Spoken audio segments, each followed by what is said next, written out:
It goes streamy, hanging on. Is it on Soundflower? Check. Start recording. Start streaming. Do you want to stream? Yeah, I do. Okay, hang on, I've not done it properly. Hang on, 2 secs. Right, the problem with doing this show is I haven't quite worked out when LA time is happening and when the UK time is happening. Right, there we go. Done. Here we are. It's happening. Let's do it. Lisa, what are you doing? Unable to join? Lisa, are you watching? You need to do it on your phone, my love. Are you on your phone? I think this is going to happen. We tried to get her on the show, and yes, hi. Sorry, hi, I didn't realize it had to be on my phone. I can't connect headphones to my phone. Don't worry, we've got you here now. It doesn't matter. It's the best thing in the world. Okay. How are you? I'm all right. So I was chatting to Kate and we were having a good old chat. I was like, I better go because Lisa's probably just waiting. And she was like, goodness. Yeah, sure, whatever. And I was like, Lisa? And I was like, oh no, nothing's there. And the thing is, I find it really difficult to fill the time when it's just me. I'm like, oh, okay, well, thank you to my patrons. It's just like a fucking nutter. How are you? Congratulations on having your comedy debut album out this week. Thank you so much. I'm really excited. I got some good reviews and it feels really nice. And I recorded it. I don't know if you noticed, I recorded it at Top Secret Comedy Club in London last summer. Yes. And so Mark over there said he's going to send out a link to their mailing list. So that's exciting. That's cool. That's awesome. That's really great. And where are you, Mo? You in Los Angeles? I'm in Los Angeles. Yeah. Mm-hmm. And are you okay? Are you all right? Are you losing your shit or are you okay? I'm doing okay. Which feels bad to say because I know so many people aren't, but I mean, there's so much hustle with having a career in comedy, and it feels kind of nice to have to slow down for a little bit. Yeah, I've said this on the stream before. What I've loved about comedy is that I'm not really jealous of anyone because nobody's doing anything, and that is good because it means that I can relax. It's like for once I don't feel like I'm falling behind. That's it. But really, can't we all learn a lot of lessons from that? Actually, absolutely. I mean, I know what they are. They're like, you should only look at your journey. Everybody's got their own path. What else? What are the other ones that they give you? Take time for self-care. That's another one. But then as soon as all the other everybody else in your industry starts doing stuff, they go, oh, I'm out gigging, and you go, oh, they're out gigging. Oh, why am I not gigging? Yeah, and it's like it feels like it's never enough. It feels like you're competing with everyone all at the same time. So it's like I feel like, or at least I do this. I take the aggregate of what everyone's doing, and I'm like, I should be doing more than all of this, which is nuts. Yes. Yes, that's so well put. You're like all those other, because I look at other female comics and I'm like, oh, they go, oh, she got that thing. And I take it as a sort of I know we're not supposed to talk about it. We're supposed to be like, I'm so happy for your success, but I am happy for other people's success. But I know what you mean. You just got to go, oh, she got that, and then she got that, and then they got that. I should have got all of it. Yeah, it's like why aren't I doing all of these things? Am I a piece of shit? Is that what happened? Yeah, I'm a piece of shit. I'm the worst. In fact, I'm the best piece of shit in the whole world. So even when you're low ego, you're high ego as well. You're like, everybody's looking at me. Everyone's looking about how shit I am, Lisa. Yes, it's really a psychotic dichotomy to have, to feel like everyone's paying attention to you and no one cares about you at the same time. No one gives a shit. No one gives a shit. No. And what I've started doing, so what I used to do is when I was not very well, I'm in a 12-step program, so when I'm not following a 12-step program, I to do stupid, like unmanageable things. And one of those things is if I start spending more than 10 minutes on a sort of somebody like a nemesis's social media account, and I spend too long in it, I'm like, I have to unfollow that person. So that's what I do. Yeah. Oh yeah. You ever do the deep dive where like you look somebody up and then you look up somebody in their pictures and then you go to the other person in their pic, and then, you know, like 2 hours later, you're like, I don't even know, who am I looking at right now? What's happening? Like, I started stalking this person and now I'm 10 people deep. What is this? This is all about you, really, isn't it? It's all about how you're feeling about yourself. It's all about me. Even when I'm looking at other people's shit, it's still about me. But it's about you're not happy with what you're doing. You don't think you're enough. But essentially, we're all beating our own drum, aren't we, Lise? Yeah, absolutely. Absolutely. Talking about beating our own drum, I watched a clip from you from Hot Water, and you were talking about, and this was 2 years ago, and you said that you've been single for 10 years. And I was like, shit, another person that's sad like me, because I've been single since 2007. Yeah. That's a long time. Yeah. Yeah. I'm okay. How do you feel about that? Are you all right? I'm okay with it, I think. Well, right after that, I ended up in a relationship for a while, and it was nice, but I honestly, I like being single. I really like just doing whatever the fuck I want to do, and not having to check in with somebody or not like working around somebody else's schedule, which is very selfish, but I know that about myself, and I like to just be alone. I like to hang out with my dog and, you know, go to the beach or go do whatever the hell I want. So I don't know how old you are, but I'm sort of early 40s now. And what's fortunate about being this age and being single is that now everybody's starting to get annoyed with their partners that they married 10 years ago. And it sort of brings me a little bit of joy. Yeah, especially with quarantine, people are like going crazy and they're like, don't ever get married, never have kids. And I'm like, okay, I wasn't going to do it anyway. Yeah. I wasn't planning on doing it, but now I feel less shit about it. It's pretty good. Have you dated, when you've been over here, been on dates in the UK? Have you tried that? I haven't. Last time I was over there, I was over last summer for 2 months, and I had shows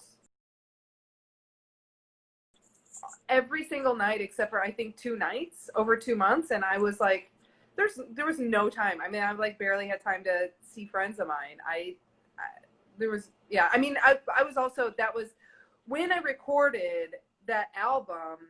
I had been working on the bit about being single, but at the time of the recording was when I was in a new relationship. So, I mean, so it wasn't accurate then, but it's like I had been working on the bit for a year. So it's like, fuck it, I'm putting it on there, obviously, you know.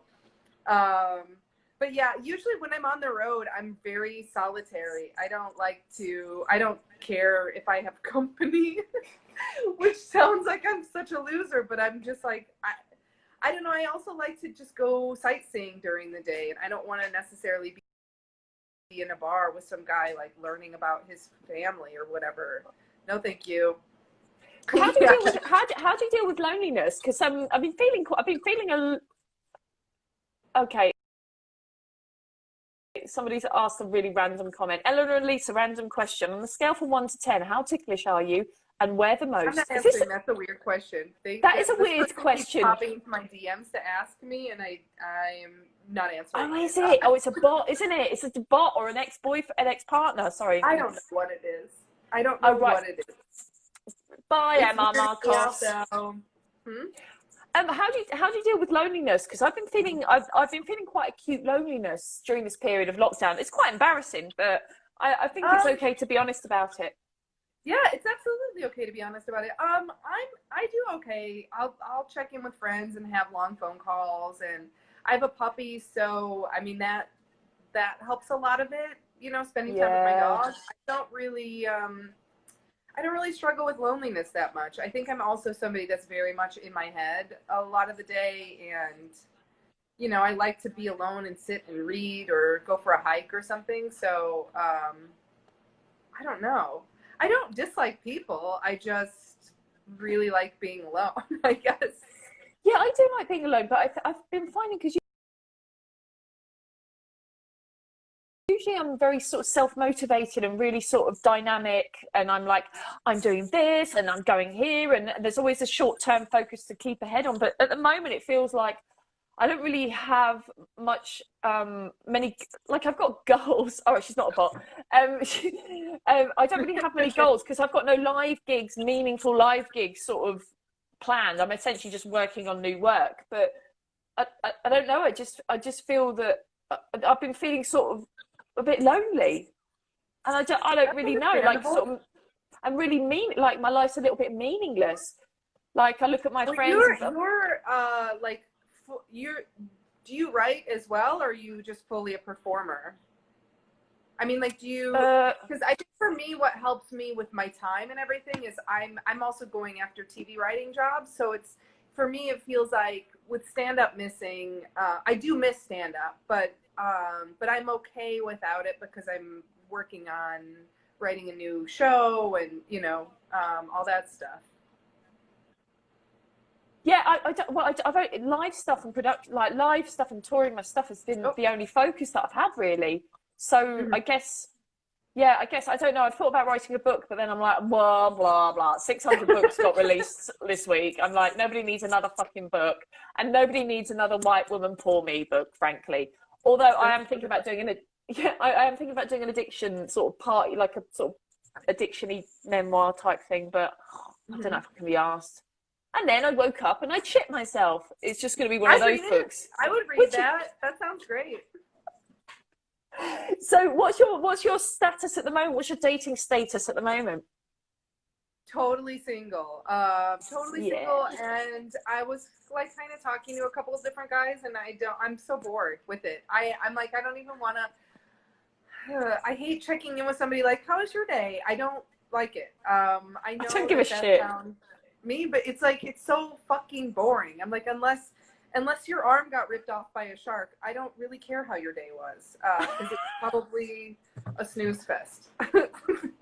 So how are you gonna, I mean, are you, I don't want to assume that you are all about the dick, but I don't want to be heteronormative, basically. I just want to make sure that I'm not too heteronormative. But genitals. But I am absolutely all about dick. Okay, well, I'm just going to keep it open and sort of like fluid and shit. I'll be like, how are you going to rub against genitals in the future, or are you off the genitals at the moment?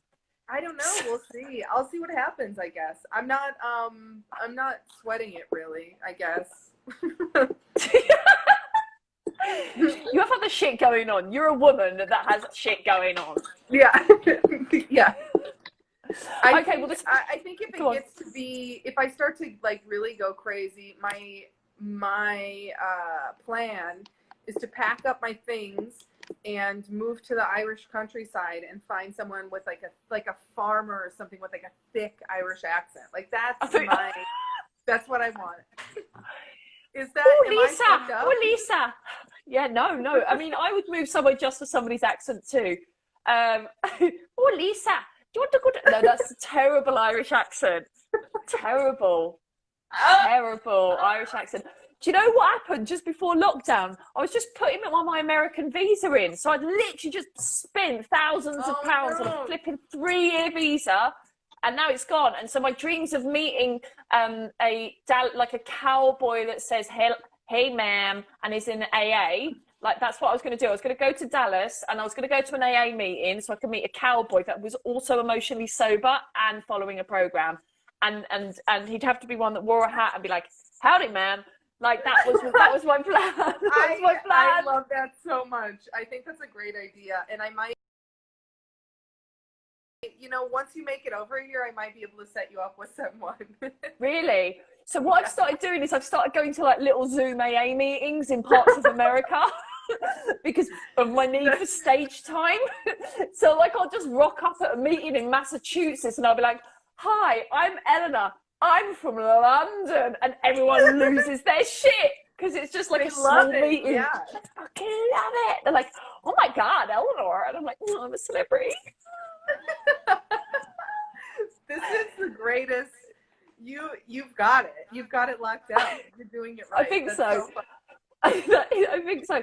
Oh, right. The stream's called Worst Day Ever. Mm-hmm. Lisa Curry, would you share your worst day ever with us and the gang? Absolutely. Back in, I think it was 2015, I went in, I was living with a friend. I was staying with a friend for a couple of weeks, and I went on a date with this guy, Brandon. And it was like walking distance to her place, and I saw him like on, we met on some kind of app, and he looked cute, and he seemed normal.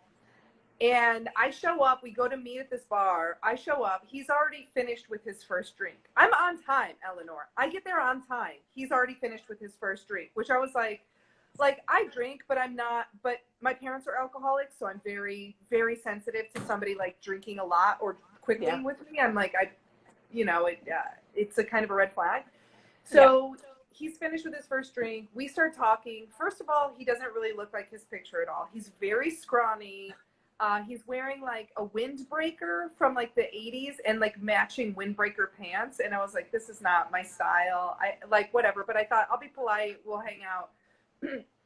I get a drink. And so he gets his second drink now. And before I'm finished with my first drink, he's done with his second drink and starting a third drink. And I was like, this is bad.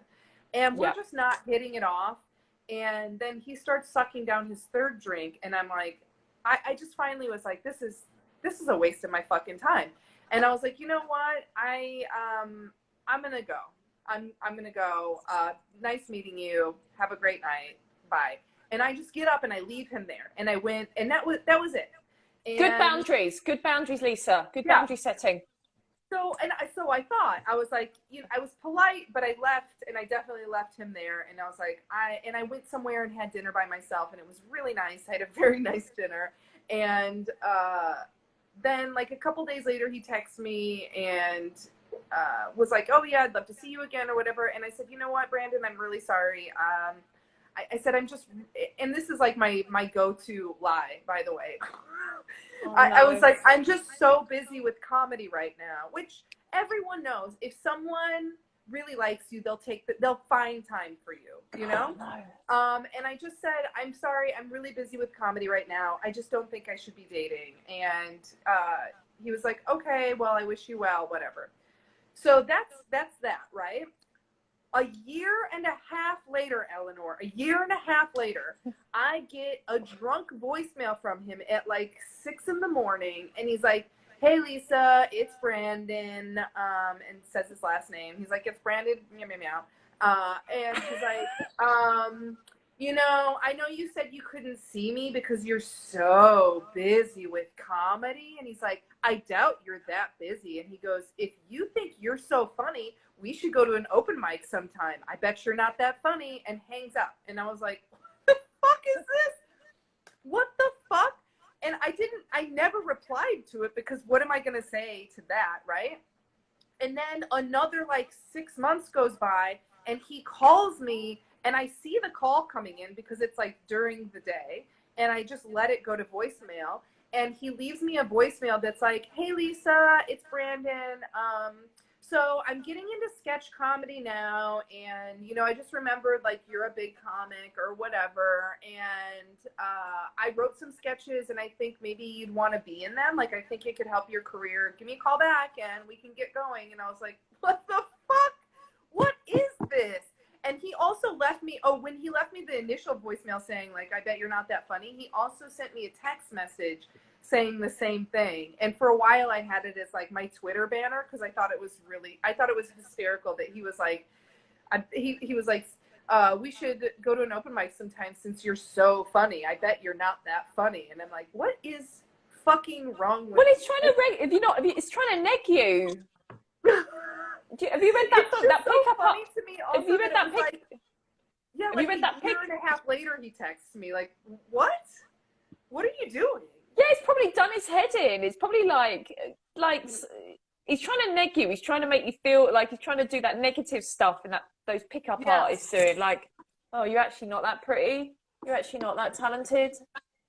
Yeah, that you'll be like, it doesn't work. Negging me doesn't work, dudes. Sorry. If you're like, you're not shit, I'll be like, oh okay, my God, bye. Brandon, Then don't teach me talk how to be funny.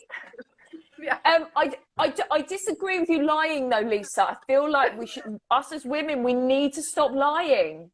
I think you're right. I think we need to just be like, this isn't working because you're scaring me.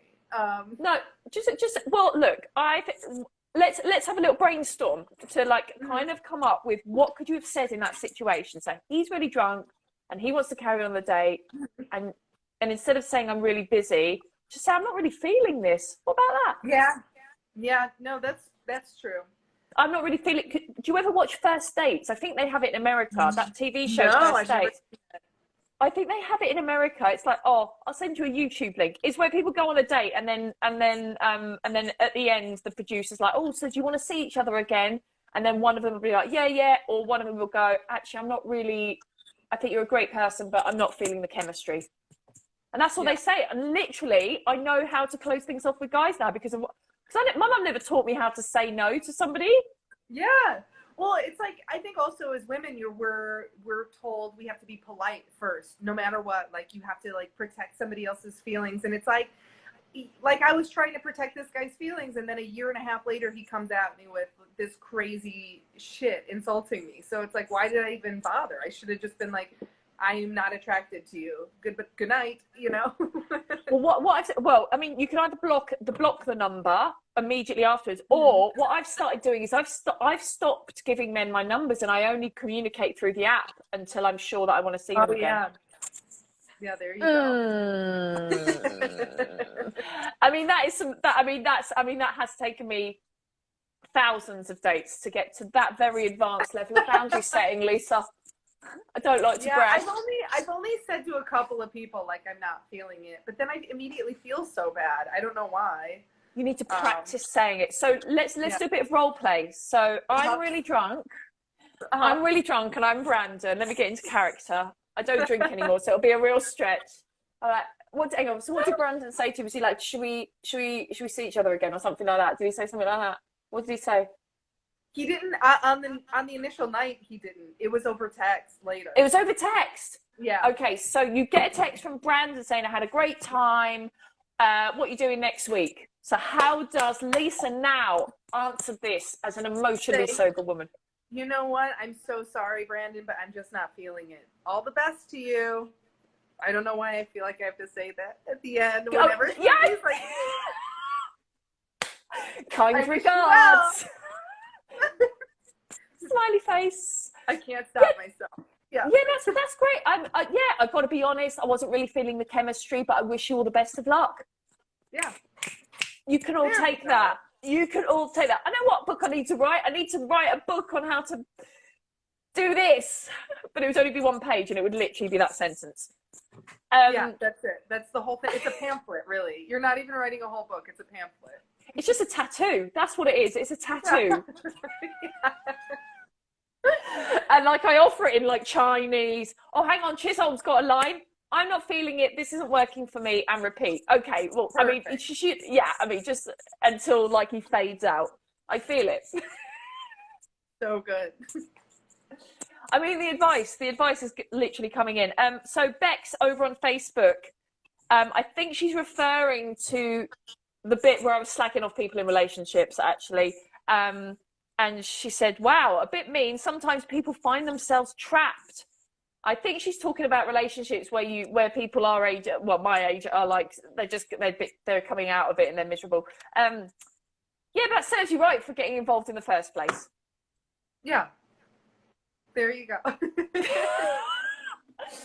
I get the idea of getting trapped into relationships, but I think that's what happens when you have kids. And I've never wanted kids, so I just sort of steer clear of it.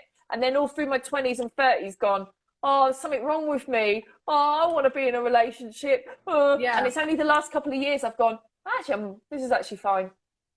Yeah, it is interesting because I feel like right now, I'm at a place where I'm like, do I want kids? And I'm like, I don't think I want them, but society tells you do want them. So I'm like, I'm trying to separate out what I actually want from what I've been told that I want, you know? And I'm like, I don't know.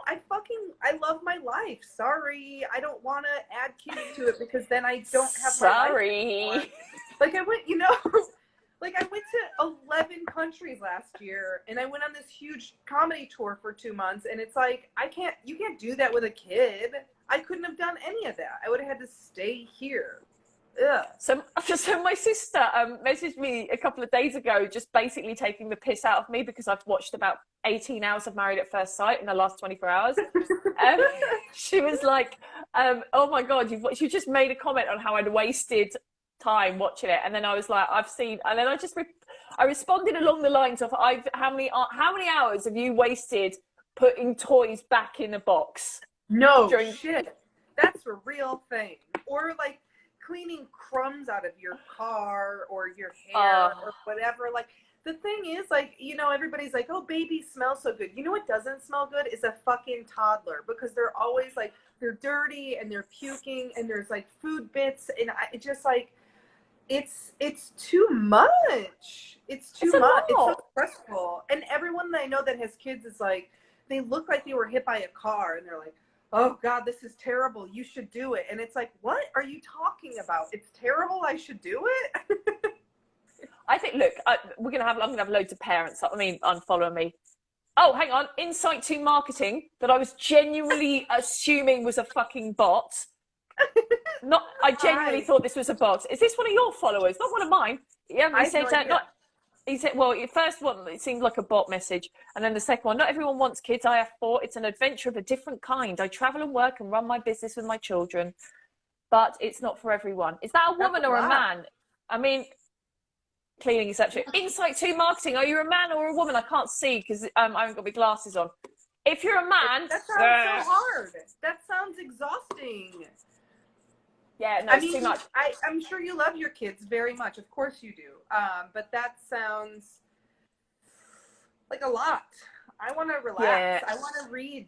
I want to lay around and read and not have somebody bugging me for something, Yeah, I'm not interested. I'm just not interested. So all the gentlemen watching this that were like, I really want those women to be the mothers of my unborn child. You've heard it here first. Yeah, we've put them off. So what's coming up with you? Wait, hold on though. But for the right price, I will do it. There's always now that is a sentiment of a woman whose industry is crumbling around her. Chisholm says, "Kids are a blessing" is the mantra I say when one of them vomits in the sink. Chunks, mate. That is a lot. Oh, right, brilliant. It's V here. Saw you from Kane's page. Oh, okay. Hello. Hi, Insight to Marketing. How are you? What are you doing at the moment? What's the plan? You're writing late night. If you're trying to write Yeah, right now my plan is everything for I just released my comedy album yesterday. Please get it, guys. It's on iTunes. What's it called? Alive for a While. And so that came out yesterday, and that was so much work putting that out. And now today I'm like shifting gears, and I'm working on some other stuff. I have a couple of packets out at shows. I'm just waiting to hear back if somebody hires me, but in the meantime I'm working on writing my next half-hour sitcom pilot, so I can maybe start pitching that, or use it to get me staffed or something. So we'll see. Oh, I love it. You're just a woman on a mission. I love it. I absolutely love it. I feel like I want to bug you because I was supposed to come over the couple of months ago to the States, and I feel like I want to harass you, so I might give you a call one time. And yes, please do. I'm so bummed that you didn't get to come over. Yeah, well, I'm trying to think. Should I come to New York or LA? What would you recommend? Well, not now. It all looks a bit mental from over here. I would say, honestly, living in LA, I would say New York, because LA, the stand-up scene here is nothing pays in LA. Where New York, most of the shows pay. There's a lot more live, one-woman shows there. We don't really have the setup, as good of a setup for it here. We have small theaters, but they're not as good as the ones in New York. So I would say New York.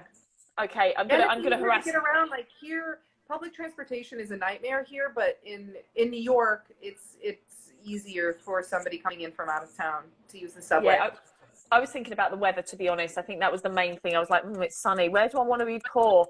I want to be poor in Los Angeles. But I think you're right. That's true, yeah.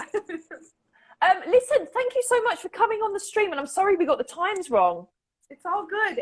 That's on me. I was trying to do the math between GMT and PST, and I don't know what site I found the information on, but I swore to God it was 1 o'clock today. But thank you so much for having me. I really appreciate it. Listen, everybody watching, you need to go and check out Lisa Curry's new debut comedy album called Alive for a While. Alive for a While. It's from iTunes. Buy it, support her, follow her. Don't send her weird messages. Just love her from afar. Thank you so much. Thanks so much. I'm going to let's connect after the show. Okay. Bye. See you later. Hey, all right, we did it. We did 2 streams. Sorry about that. That is it. V or D? Insight 2 marketing. Sorry, I genuinely thought you were a spam bot. I'm so sorry. You are a real, actual person. I love the people that are joining a little bit later. We're done now. It's finished. Thank you to all the people that have joined me on all the other platforms. So Graham on Periscope, Bex over on Facebook, BFD Bandit on YouTube, along with Gaza, and then all of you Instagram people. Please do follow, subscribe on all the old platforms on YouTube and Facebook and Insta, so that you can be informed next time I go live. Hi TC. I think we're going to go live 8 p.m. Thursday. Also, if anybody watches Married at First Sight, like, can you please let me know somewhere? Let me know, because I'm tempted to do another recap, because this is what I do now. I just watch other people have disastrous lives from 2 years ago when it was shot. Married at First Sight, Australia. It's so good. It's so bad. It's so bad. That's it from me. A big thank you to Lisa and to Kate, my wonderful guest. A big thank you again to my patrons this month: Peter M, Robbie D, Ewan W, Stephen B, Michael B. Yes, mate, if you want to support me, because I don't have any work now, feel free to go to my Patreon. It's patreon.com/Eleanor Conway, or drop me a little PayPal donation at paypal.me/Eleanor Conway. All right, that's it. I'm gone. If you've got a worse date or a worse hookup story you want to share, or you want to share it anonymously because you're too chicken, feel free to DM me and we can include it in next week's show.